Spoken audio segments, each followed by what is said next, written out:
जो class 8th की science की क्लास में आप सभी का एक बार फिर से स्वागत है बच्चों। और हम पढ़ रहे थे चैप्टर नंबर 6 कोशिका से अंगतंत्र तक। बच्चों चैप्टर नंबर 5 तक जो है हम लोगों ने पहले की वीडियो क्लासेस में पढ़ लिया है, चैप्टर्स को कंप्लीट कर लिया है, साथ ही उसके अभ्यास प्रश्नों को भी हम हल कर चुके हैं। अगर आपने अभी तक वीडियो देखे नहीं है तो चैनल की प्लेलिस्ट में जाकर के क्लास 8th साइंस की प्लेलिस्ट है बच्चों, उसमें जाकर के वीडियो देख सकते हैं, चैप्टर को अच्छे से समझ सकते हैं, साथ ही अपने अभ्यास प्रश्न के कार्यों को भी अच्छे से कर सकते हैं। ठीक है, अब हमने चैप्टर नंबर 6 कोशिका से अंगतंत्र तक ये हमने स्टार्ट कर दिया था बच्चों, जिसमें हमने पढ़ा है कोशिका की संरचना व उसके कार्यों के बारे में, और साथ ही बच्चों हमने जाना है कि पादप व जंतु कोशिका क्या होती है, उनमें क्या अंतर होता है। ये दोनों टॉपिक जो है हम पहले की वीडियो क्लासेस में पढ़ चुके हैं। आज हमें जानना है ऊतक का सामान्य परिचय, ऊतक के बारे में हमें जानना है। तो बच्चों आपको पता ही होगा कि जो जितने भी जीवित प्राणी हैं, पौधे हैं, है ना, वो क्या किससे मिलकर के बने होते हैं? छोटी छोटी कोशिकाओं से मिलकर के बने होते हैं। अगर हम बात करें अमीबा और पैरामीशियम की, तो ये कैसे जीव हैं? एक कोशीय जीव हैं। तो इसमें सभी क्रियाएं जो हैं एक ही कोशिका में संपन्न होती हैं। जैविक क्रियाएं जैसे कि श्वसन हो गया, पाचन हो गया, उत्सर्जन हो गया, ये सभी क्रियाएँ जो हैं वो एक ही कोशिका में संपन्न होती हैं। बहुकोशीय जीव जो रहेंगे, निश्चित रूप से नाम से स्पष्ट है बच्चों कि उसमें क्या होंगी? बहुकोशिकाएं होंगी, यानी एक से ज़्यादा कोशिकाएं होंगी ना, उसमें असंख्य कोशिकाएं भी हो सकती हैं। तो इसके लिए जो है अलग अलग कार्य, जो कि जैविक क्रियाएं हैं तो उसमें अलग अलग कार्य हैं, तो विशेष कार्य के लिए जो है विशेष कोशिकाओं के समूह के द्वारा वो सब कार्य किए जाते हैं। जो मनुष्य होते हैं उसमें पेशीय कोशिकाओं का जो समूह है वो संकुचन और प्रसारण का कार्य करता है। तो देखिए, जो पेशीय कोशिकाएं होंगी उसमें उसके द्वारा संकुचन व प्रसारण का कार्य होगा। जो तंत्रिका कोशिकाएं होंगी, अब तंत्रिकाएं जो है हमारे पूरे शरीर में बच्चों ढेर सारी तंत्रिकाएं फैली हुई हैं, जिसके माध्यम से जो है हमारे मस्तिष्क को संदेश पहुंचता है, और मस्तिष्क जो संदेश है वो दूसरे और अंगों तक पहुंचाने का कार्य करता है। यानी तंत्रिका कोशिकाएं जो हैं वो संदेशों को पहुंचाने का कार्य करती हैं। अब इसी तरीके से बात की जाए पौधों की, तो पौधों में भी बच्चों जल का जो संवहन है वो जाइलम के द्वारा होता है। तो कोशिकाओं के ऐसे समूह को क्या कहा जाता है? ऊतक कहा जाता है। तो शरीर के अंदर ऐसी कोशिकाएं जो एक तरह के कार्य को संपन्न करने में दक्ष होती हैं वो क्या होंगी? वो समूह में होंगी। तो समान रचना व उत्पत्ति वाली कोशिकाओं का समूह जिनके द्वारा विशिष्ट कार्य संपन्न होता है ऊतक कहलाता है। तो समझ में आ गया बच्चों ऊतक क्या है? जिसमें रचनाएं जो हैं और उत्पत्ति करने वाली जो कोशिकाएं होंगी उनका एक समूह होगा जो कि एक विशेष प्रकार का कार्य संपन्न करती होंगी, उन्हें ही क्या कहा जाएगा? ऊतक कहा जाएगा। अब हम ऊतक की बात कर रहे हैं तो उसमें ऊतक भी दो तरीके के होते हैं, पादप ऊतक हो गया और जंतु ऊतक। तो यहाँ पर हम पहले चर्चा कर लेते हैं पादप ऊतक के बारे में। पादप ऊतक जो होते हैं बच्चों, नाम से स्पष्ट पादप यानी पौधों से संबंधित होंगे ना। तो यहाँ पर जो है जो जंतु हैं बच्चों, वास्तव में उनमें जंतुओं में लंबाई में वृद्धि जो होती है एक निश्चित आयु तक होती है, लेकिन जो पौधे हैं उनमें वृद्धि जो होती है वो हमेशा, आपने देखा होगा कि पौधे हमेशा वृद्धि करते रहते हैं, जीवन भर उनकी वृद्धि होती है, उनकी नई नई शाखाएँ बनती हैं ना, जीवन भर जो है पौधों के कुछ ऊतक जो है जीवन भर विभाजित होते रहते हैं। तो ये ऊतक जो होते हैं वो पौधे के कुछ भागों तक ही सीमित रहते हैं। ऊतकों के विभाजन क्षमता के आधार पर ही जो वो पौधों के ऊतक है, यानी जिन्हें पादप ऊतक कहा जाता है, उनको जो है दो भागों में बांटा गया है, प्रविभाजी ऊतक और स्थायी ऊतक। तो प्रविभाजी ऊतक क्या होते हैं बच्चों? तो पौधों में वृद्धि जो होती है कुछ निश्चित क्षेत्रों में की कलिकाओं के शीर्ष भाग में होती है, जैसे जड़ में होती है और तने में। ठीक है, ऐसे विभाजन उन भागों में पाए जाने वाले ऊतक के कारण होते हैं।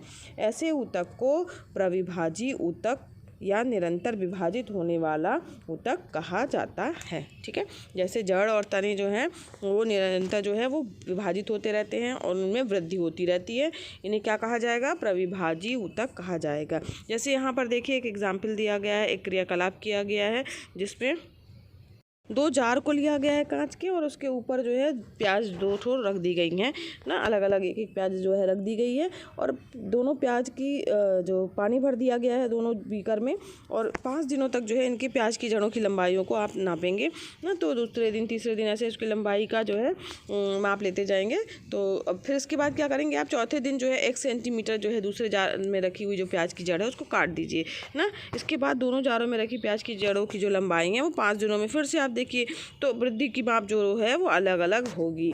ठीक है, तो इस प्रकार से जो है वो प्रविभाजी ऊतक जो है वो विभाजित होकर के अपना वृद्धि जो है वो करता रहता है। और जब जिसमें क्या कहते हैं, जब हम दूसरे जार में रखें प्याज की जड़ के अगले हिस्से को अगर हम काट दें, तो अगर हम उनकी जड़ों को काट देंगे तो क्या होगा, वो वृद्धि करना बंद कर देती हैं।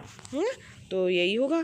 तो इससे इस तरीके से पता चल रहा है कि जो प्रविभाजी ऊतक हैं, जो उनकी जड़ों में पाए जाने वाले ऊतक हैं, वो उनको वृद्धि में सहायता करते हैं और इसके कारण ही जो है उनकी जड़ें और तने जो हैं वो वृद्धि करती हैं। अब हम बात करते हैं स्थायी ऊतक की कि स्थायी ऊतक क्या होते हैं।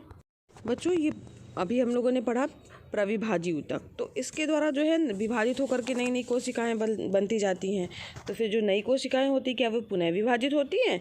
तो बच्चों, ये जो होती हैं, ये पादप जो होते हैं वो शरीर में विकसित होकर के और विभाजन क्षमता उनका खो जाता है। ऐसा नहीं कि वो हमेशा लगातार विभाजित होती जाएंगी, तो उनकी विभाजन क्षमता जो है जो पादप रहते हैं वो विकसित हो जाते हैं। उसके बाद फिर विभाजन क्षमता खो करके अन्य कोई विशिष्ट कार्य करते हैं। इनके समूह को स्थायी ऊतक कहा जाता है। जैसे जड़ हो गया, तना हो गया, पत्ती हो गई, है ना। तो अन्य भागों में स्थायी ऊतक देख सकते हैं। ये दो प्रकार के होते हैं, सरल ऊतक होते हैं और जटिल ऊतक। दो भागों में उनको बांटा गया है, सरल ऊतक और जटिल ऊतक।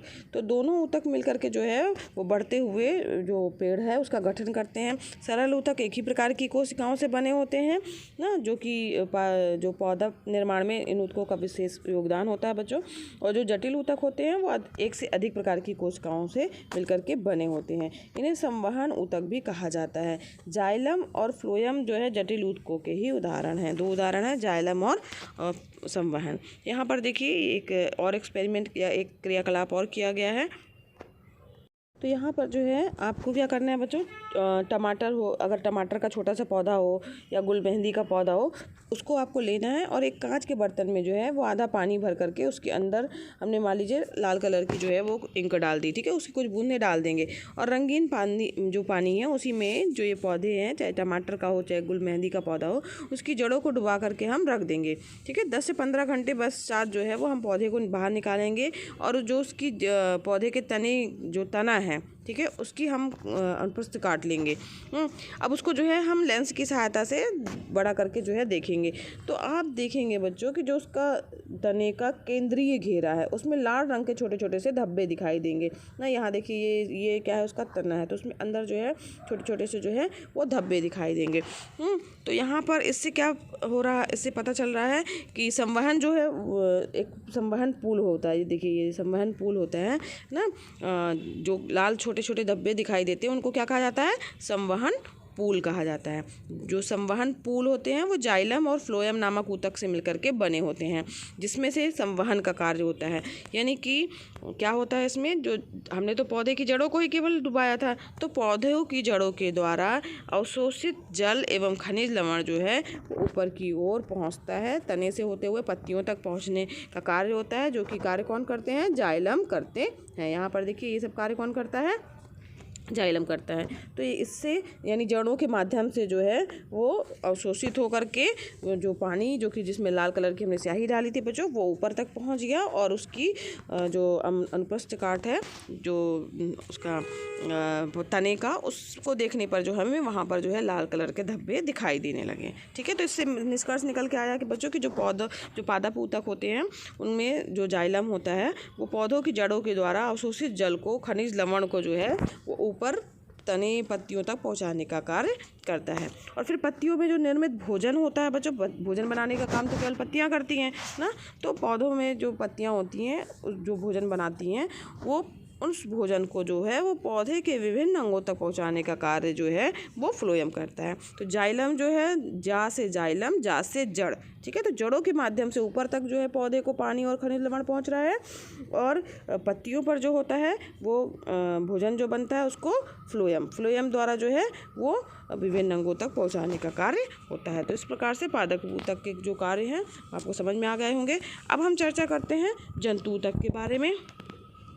तो बच्चों, जंतु ऊतक जो है वो कार्य के आधार पर कई प्रकार के होते हैं। तो उसका जो प्रकार है, एपिथीलियम ऊतक हो गया, संयोजी ऊतक हो गया, पेशी ऊतक हो गया और तंत्रिका ऊतक हो गया। तो इस प्रकार से 4 ये जो है ऊतक बांटे गए हैं, जंतु ऊतक को बांटा गया है जो कि उसके कार्य के आधार पर है। तो आज की वीडियो क्लासेस में बस इतना ही, और इनके जो जंतु ऊतक के प्रकार हैं उनके बारे में हम नेक्स्ट वीडियो क्लास में विस्तृत रूप से पढ़ेंगे। अगर बच्चों पढ़ाना पसंद आ रहा हो तो वीडियो को लाइक कीजिएगा, चैनल पर नए हैं बच्चों तो चैनल को सब्सक्राइब कीजिए, साथ ही बच्चों बेल आइकन भी प्रेस कीजिएगा। और ये वीडियो क्लासेस बच्चों एकदम फ्री हैं, तो आप भी इसका लाभ लीजिए, अपने फ्रेंड्स को भी शेयर कीजिए ताकि वो भी इसका लाभ ले सके। धन्यवाद बच्चों, मिलते हैं नेक्स्ट वीडियो क्लास में।